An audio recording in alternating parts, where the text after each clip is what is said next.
আসসালামু আলাইকুম ওয়ারাহমাতুল্লাহি ওয়াবারাকাতুহ।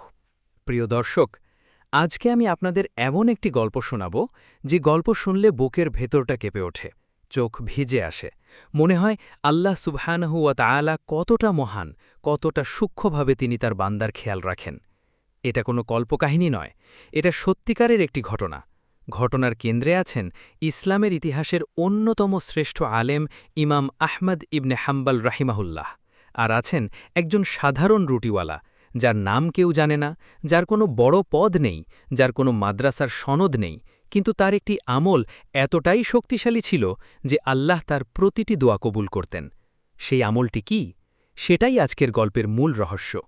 চলুন শুরু করি। বাগদাদ তখন পৃথিবীর সবচেয়ে আলোকিত শহর, জ্ঞান বিজ্ঞানের কেন্দ্র। সেই শহরে বাস করেন একজন মানুষ যার কথা শুনলে খলিফার মসনদও কেঁপে ওঠে, যার ইলমের গভীরতায় পণ্ডিতরা হতবাক হয়ে যান।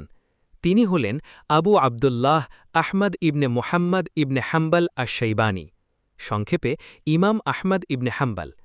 হাম্বলি মাযহাবের প্রতিষ্ঠাতা, মুসনাদে আহমদের সংকলক, এমন একজন মানুষ যিনি জীবনে লক্ষাধিক হাদিস মুখস্থ করেছিলেন, যিনি অত্যাচারী শাসকের সামনেও সত্যের পথ থেকে এক বিন্দু সরেননি। কিন্তু এই বিশাল মানুষটির ভেতরে ছিল অসাধারণ বিনয়। তিনি কখনো নিজেকে বড় মনে করতেন না। তিনি বিশ্বাস করতেন আল্লাহর সামনে সব বান্দাই সমান। সেই বিনয়ের একটি অবিশ্বাস্য প্রমাণ পাওয়া যায় এই গল্পে।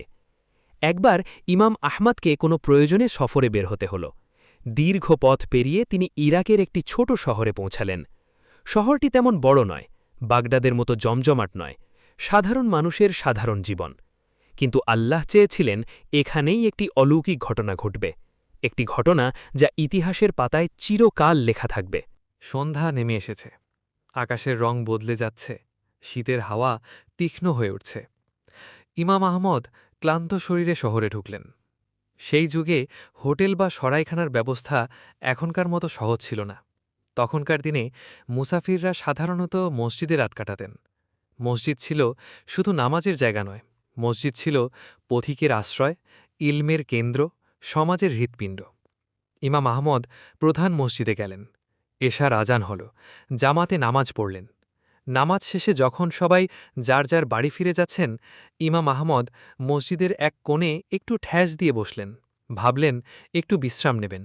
শীতের রাতে বাইরে থাকা সম্ভব নয়, কিন্তু তিনি জানতেন না এই মসজিদে একজন পাহারাদার আছে। পাহারাদার এগিয়ে এলো। এই, তুমি কে? এখানে কি করছ? ইমাম আহমদ শান্তভাবে বললেন, আমি একজন মুসাফির, রাতটুকু এখানে থাকতে চাই। পাহারাদার তাকে উপর থেকে নিচ পর্যন্ত দেখল। এই বৃদ্ধ মানুষকে সে চিনল না। সাধারণ পোশাক, সাধারণ চেহারা, কোনো রাজকীয় আভিজাত্য নেই। মসজিদে রাত কাটানো যাবে না, বেরিয়ে যাও। ইমাম আহমদ কোনো তর্ক করলেন না, নিজের পরিচয় দিলেন না, বিনয়ের সাথে উঠে বাইরে চলে এলেন। কিন্তু পাহারাদার থামল না। সিঁড়িতে বসতে গেলেন, পাহারাদার ধাক্কা দিল। দরজার পাশে দাঁড়াতে চাইলেন, পাহারাদার সরিয়ে দিল। শেষ পর্যন্ত বৃদ্ধ ইমামকে আক্ষরিক অর্থেই টেনে হিচড়ে রাস্তার মাঝখানে নামিয়ে দেওয়া হল। একটু ভাবুন, এই মানুষটি, যার জ্ঞানের সামনে খলিফারা মাথা নোয়াতেন, তাকে একজন সাধারণ পাহারাদার রাস্তায় ছুড়ে দিল। এবং তিনি একটি কথাও বললেন না, কারণ তিনি জানতেন আল্লাহই দেখছেন, আল্লাহই যথেষ্ট। রাস্তার ঠিক উল্টো পাশে একটি ছোট্ট দোকান, রুটির দোকান। দোকানের মালিক একজন মধ্যবয়সী সাধারণ মানুষ। সারা দিন তানুরের আগুনে রুটি সেঁকেন, ভোর থেকে রাত পর্যন্ত কাজ করেন। জীবন সহজ নয়, কিন্তু তিনি সন্তুষ্ট। তিনি পুরো ঘটনাটি দেখছিলেন। দেখলেন একজন বৃদ্ধ মানুষকে মসজিদ থেকে বের করে দেওয়া হলো। শীতের রাতে সে রাস্তায় দাঁড়িয়ে আছে, কোথাও যাওয়ার জায়গা নেই। রুটিওয়ালার বুকে কিছু একটা নাড়া দিল। তিনি ডাকলেন, ভাই, এদিকে আসুন। ইমাম আহমদ তাকিয়ে দেখলেন, আপনি এই শীতের রাতে বাইরে থাকবেন কোথায়? আমার দোকানে আসুন, রাতটা এখানে কাটান। এই একটি আমন্ত্রণ। কোনো পরিচয় জিজ্ঞেস করলেন না, কোনো শর্ত দিলেন না।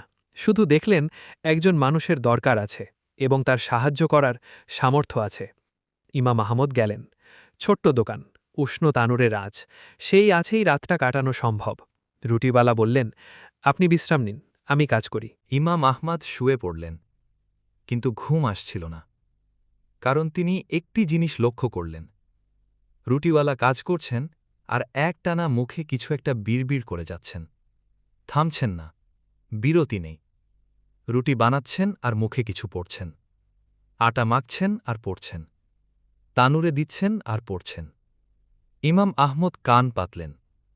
আস্তাক ফিরুল্লাহ, আস্তাক ফিরুল্লাহ, আস্তাক ফিরুল্লাহ। আমি আল্লাহর কাছে ক্ষমা চাই, শুধু এইটুকু। বারবার, অবিরাম, প্রতিটি নিঃশ্বাসের সাথে। ইমাম আহমদ মুগ্ধ হয়ে গেলেন। এই মানুষটি কোনো বড় আলেম নয়, কোনো বিখ্যাত সুফি নয়, সে একজন রুটিওয়ালা, কিন্তু তার প্রতিটি মুহূর্ত আল্লাহর জিকিরে ভরা। তিনি জিজ্ঞেস করলেন, ভাই, আপনি কতদিন ধরে এই ইস্তেগফারের আমল করছেন? রুটিওয়ালা একটু থেমে ভাবলেন।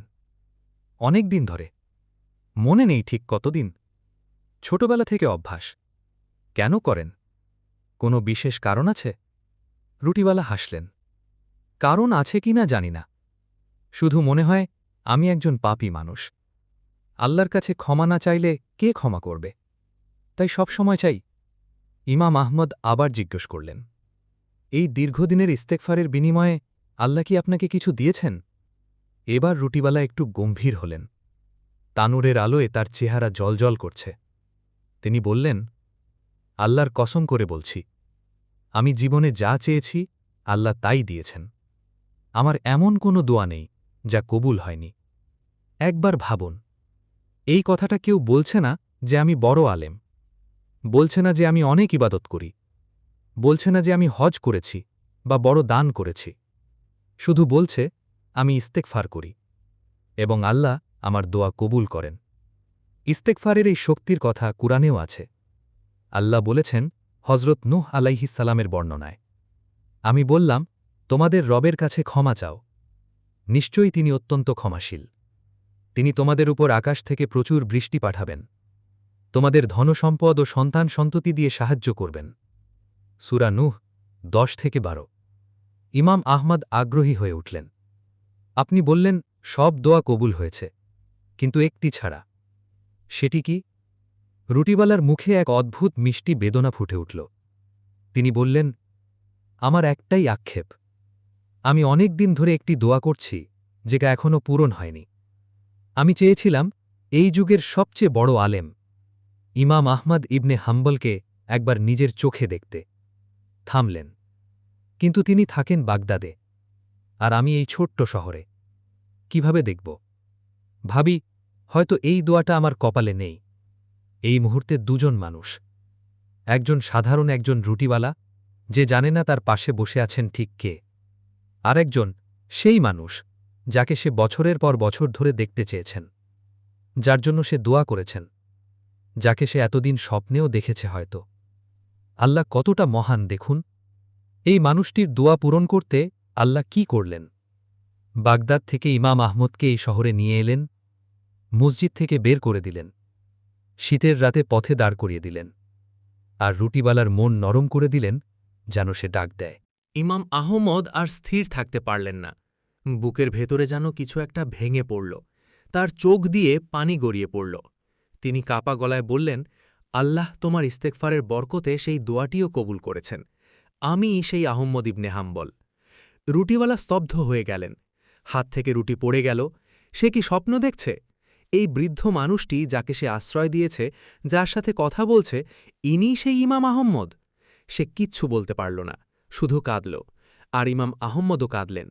তিনি বললেন, তুমি কি দেখতে পাচ্ছ আল্লাহ তোমার সাথে কি করলেন? তুমি বছরের পর বছর ইস্তেগফার করেছ, আল্লাহর কাছে একটি ইচ্ছা ব্যক্ত করেছ, আর আল্লাহ সেই ইচ্ছা পূরণ করতে আমাকে বাগদাদ থেকে এই ছোট শহরে নিয়ে এসেছেন। মসজিদের পাহারাদারকে দিয়ে আমাকে বের করে দিয়েছেন, শুধু যেন আমি তোমার দোকানে আসি। মসজিদের পাহারাদার মনে করেছিল সে একজন সাধারণ বৃদ্ধকে তাড়িয়ে দিচ্ছে। সে জানত না সে আসলে আল্লাহর পরিকল্পনার একটি অংশ হয়ে যাচ্ছে। এই গল্পটি শেষ হয় এখানে, কিন্তু আমাদের চিন্তা এখান থেকে শুরু হওয়া উচিত। ইস্তেগফার কি? আরবি শব্দ গাফারা থেকে এসেছে, যার অর্থ ঢেকে দেওয়া, মাফ করা। আস্তাগফিরুল্লাহ মানে আমি আল্লাহর কাছে ক্ষমা চাই। কিন্তু এটা শুধু মুখের কথা নয়। রাসূলুল্লাহ সাল্লাল্লাহু আলাইহি ওয়াসাল্লাম বলেছেন, যে ব্যক্তি নিয়মিত ইস্তেগফার করে আল্লাহ তার প্রতিটি সংকট থেকে মুক্তির পথ বের করে দেন, প্রতিটি দুশ্চিন্তা থেকে মুক্তি দেন এবং অকল্পনীয় জায়গা থেকে রিজিক দেন। তিনটি জিনিস: ১. সংকট থেকে মুক্তি, 2 দুশ্চিন্তা থেকে মুক্তি, 3 অকল্পনীয় রিজিক। এই রুটিওয়ালার জীবনে এই 3টিই ছিল। সে সুখী ছিল, রিজিক ছিল এবং তার দোয়া কবুল হতো। আমাদের জীবনে কি সংকট নেই? আছে। দুশ্চিন্তা নেই? আছে। রিজিকের অভাব নেই? আছে। তাহলে আমরা কেন ইস্তেগফার করি না? একটু ভাবুন, সেই রুটিওয়ালা কিন্তু কোনো বিশেষ সময় বের করে ইস্তেগফার করতেন না। তিনি কাজের মাঝেই করতেন, রুটি বানাতে বানাতে করতেন। এটাই আসল সুন্দর। ইবাদত মানে শুধু নামাজের সময়ের ইবাদত নয়। ইবাদত মানে সারাক্ষণ আল্লাহকে মনে রাখা, কাজের মাঝে, চলার পথে, ঘরে, বাইরে। প্রিয় দর্শক, এই গল্প থেকে আমরা কি শিখলাম? প্রথম শিক্ষা, বিনয়ী হওয়া। ইমাম আহমাদের মতো এত বড় আলেম, তবুও তিনি নিজের পরিচয় দিলেন না, তর্ক করলেন না, অপমান সহ্য করলেন। কারণ তিনি জানতেন মানুষ না চিনলেও আল্লাহ চেনেন। আমরা কি পারি এই বিনয় অর্জন করতে? দ্বিতীয় শিক্ষা, মেহমানদারি। রুটিওয়ালা চিনলেন না ইমামকে, তবুও ডাকলেন, কারণ একজন মানুষ বিপদে এইটুকুই যথেষ্ট। আমাদের প্রতিবেশী কি কষ্টে আছে? আমরা কি একটু সাহায্যের হাত বাড়াই? তৃতীয় শিক্ষা এবং সবচেয়ে গুরুত্বপূর্ণ, ইস্তেগফার। নিয়মিত, অবিরাম, একনিষ্ঠ ইস্তেগফার। কাজের মাঝে, বিশ্রামের মাঝে, পথ চলতে। শুধু এই একটি আমল। আজ থেকে শুরু করুন। প্রতিদিন অন্তত 100 বার বলুন, আস্তাগফিরুল্লাহ। আমি আল্লাহের কাছে ক্ষমা চাই। আল্লাহ প্রতিশ্রুতি দিয়েছেন, আল্লাহ তার প্রতিশ্রুতি ভঙ্গ করেন না। আপনার জীবনের সেই কবুল না হওয়া দোয়াটি হয়তো শুধু একটু বেশি। আল্লাহ আমাদের সবাইকে নিয়মিত ইস্তিগফারের তাওফিক দিন। আমাদের দোয়াগুলো কবুল করুন। আমাদের জীবনে সেই রুটিওয়ালার মতো বরকত দিন, যার প্রতিটি দোয়া কবুল হয়। আমিন। ভিডিওটি যদি ভালো লেগে থাকে শেয়ার করুন। হয়তো আপনার একটি শেয়ারে কেউ ইস্তিগফারের আমল শুরু করবে, আর সেই নেকি আপনার আমলনামায় যোগ হবে। আসসালামু আলাইকুম ওয়া রাহমাতুল্লাহি ওয়া বারাকাতুহু।